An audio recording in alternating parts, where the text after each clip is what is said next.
Minsan, dyan lang. Ay pa. Hey Brad, kamusta? Ay. Sino ka pa dito? Pahinga ka na. Pagod na rin ako. Magbibis lang ako. Ako naman. Pag-out ka na ha. Sige. Bis Salamat. ako. Ako si Arman, isang security guard ng isang opisina. Sa trabahong ito dapat mahaba ang pasensya mo. Dapat din laging alisto. Minsan pa nga delikado. Mahirap, oo. Pero bakit ko ba ginagawa ito? Para sa kanya lahat ng to. Para kay Myla.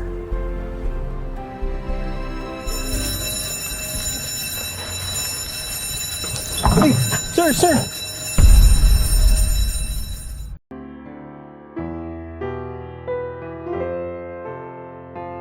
Matagal na kami ni Myla. 8 years na rin. Siya ang buhay ko. Mabait, masipag, maalalahanin, at mahal ako. Wala na akong mahihiling pa.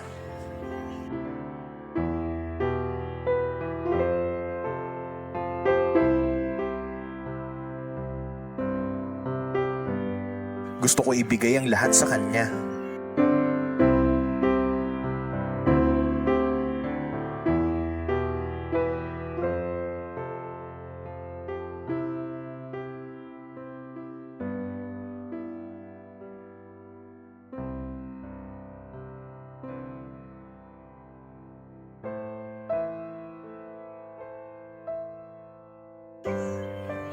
Sana ganun kadali ang lahat.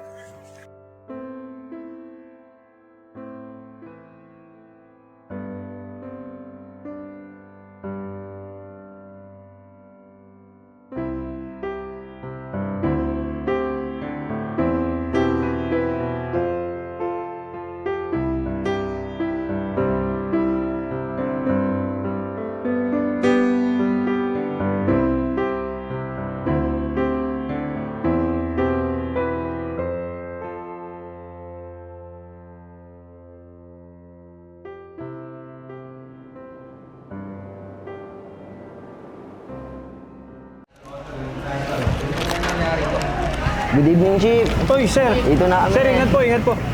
Sige sir, ingat po kayo. Ingat sir!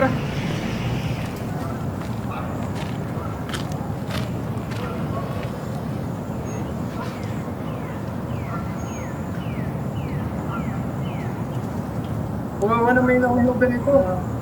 Sino kaya may-ari nito?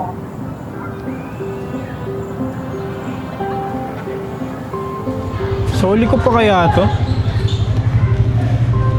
Tawagan ko kay may-ari.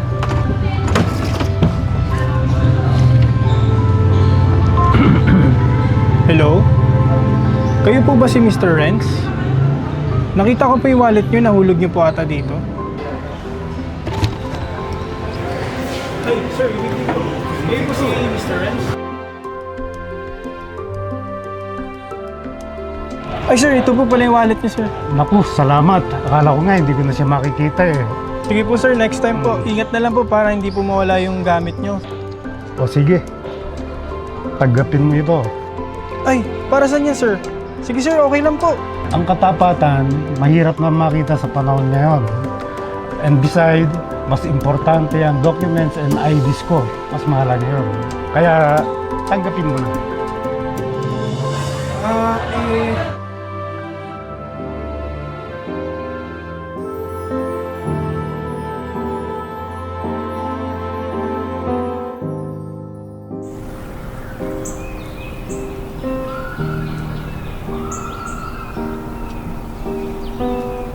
Hindi ko man mabigay sa'yo yung lahat.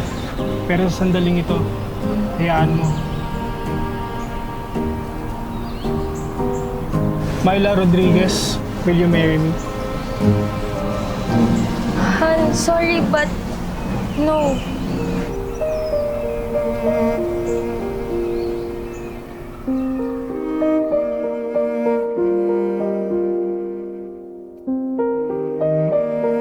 Hala, ano nangyari? Bakit nag-no? Oh no! Kayo, may kwentong Mayet de la Rosa fine jewelry ba kayo? Share nyo naman sa amin. Malay nyo, kwento nyo naman ang susunod.